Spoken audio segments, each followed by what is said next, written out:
Hello everyone, welcome back to my channel Learn Physics Easily. இன்னைக்கு 11th Physics Unit 2 Kinematicsல ஒரு long answer question பார்க்கலாம். The question is derive the expression for centripetal acceleration.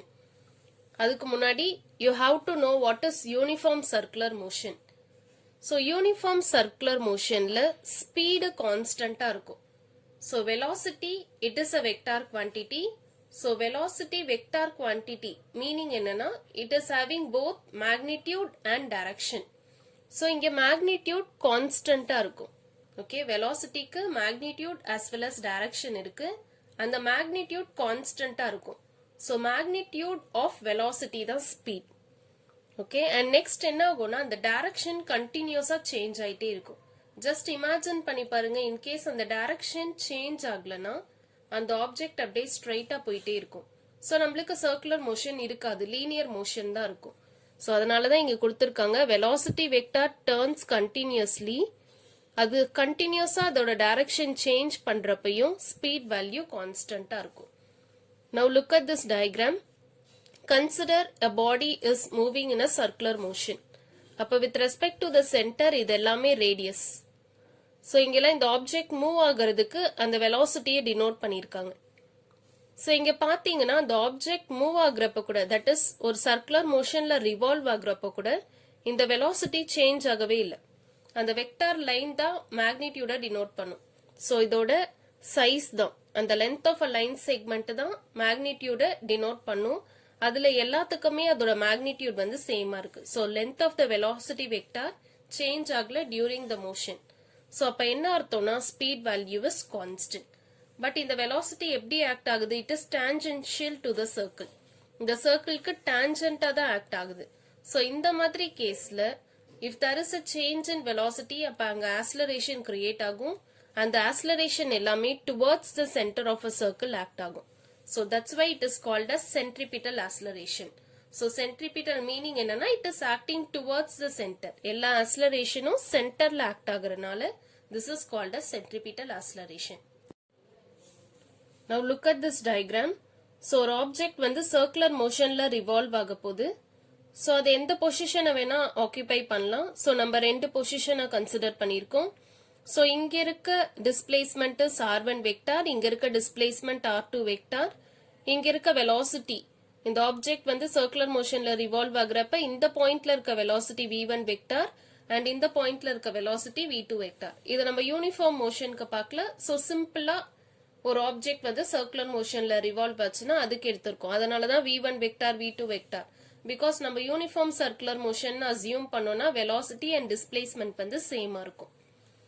இப்போ இங்க இந்த diagram வச்சுதான் இந்த diagram நம்ம டிரா பண்ணியிருக்கோம். ஸோ இது வந்து r1 vector, this one is r2 vector. So இதோட க்ளோசிங் சைடு டெல்டா r வெக்டார்னு எடுத்திருக்கோம். Delta r means change in displacement.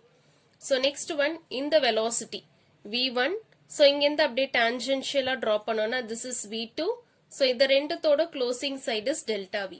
So delta v represents change in velocity.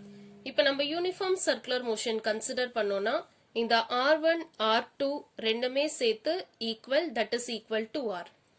அதே மாதிரி யூனிஃபார்ம் சர்க்குலர் மோஷன்ல velocity constant. So v1 v2 சேர்த்து together we can take as v. அதுதான் இங்க டயக்ராம்ல நான் mention பண்ணிருக்கேன். r1 vector is equal to r and r2 vector is equal to r, v1 vector is equal to v and v2 vector is equal to v. Your delta r னா என்ன? Change in displacement. So r2 vector minus r1 vector. Delta v means change in velocity. So change in velocity means v2 vector minus v1 vector. இப்போ இந்த டயக்ராம்ல இருந்து தான் இந்த equation நம்ம எடுத்திருக்கோம். Okay, so இதுக்கு என்ன யூஸ் பண்ண போறோம்னா சிமிலர் ட்ரையாங்கிள்ஸ். சிமிலர் ட்ரையாங்கிள்ஸ்னா the ratio of their sides are same. இங்க ஆல்ரெடி இதுவும் v இதுவும் v. அப்ப இது ரெண்டுமே சேம். அதே மாதிரி இங்கேயும் r இதுவும் r. அதனால நம்ம டெல்டா r டிவைடட் பை ஏதாவது ஒரு சைடு எடுத்துக்கலாம். இங்கேயும் வந்து டெல்டா வி டிவைடட் பை ஏதாவது ஒரு சைடு எடுத்துக்கலாம். அப்ப ratio of their sides are same. அப்பனா டெல்டா ஆர் பை ஆரும் டெல்டா வி பை வியும் சேமா இருக்கும். So that's why this equation similar triangles use பண்ணி delta r by r is equal to minus of delta v by v. And the negative sign நம்ம எதுக்கு போடுறோம்னா the velocity is acting towards the center. அதனால தான் அந்த negative sign. So that is equal to displacement value. அந்த angle நடுவுல theta இருந்துச்சுல, so displacement value. இப்போ நம்மளுக்கு இங்க இருந்து delta v வேணும்னா இந்த minus sign அங்க அப்படியே shift பண்ணிக்கலாம். Minus of delta r by r. இந்த v அப்படியே cross multiply பண்ணி எழுதிடலாம். Next step, you have to divide by delta t on either sides. So time ஆல divide பண்ணுங்க. இங்கே delta t வந்துரும். இந்த minus v by r தனியா வச்சுக்கலாம். இந்த delta r கீழ அந்த divide பண்ண போற delta t. Okay. So rate of change of velocity. So velocity by time na acceleration. இந்த minus v by r அப்படியே இருக்கும். Displacement by time na velocity. So minus of v into v square. So v square divided by r. So a equal to minus v square by r. Next in the relationship is relationship between linear velocity and angular velocity. V na linear velocity, omega na angular velocity. So அந்த relationship நம்ம இங்க substitute பண்ண போறோம். So v க்கு பதிலா r omega. இங்க v square இருக்கனால r square omega square. So ஒரு r மட்டும் cancel ஆயிடும். So the remaining equation is a is equal to minus omega square r. Thank you for watching this video.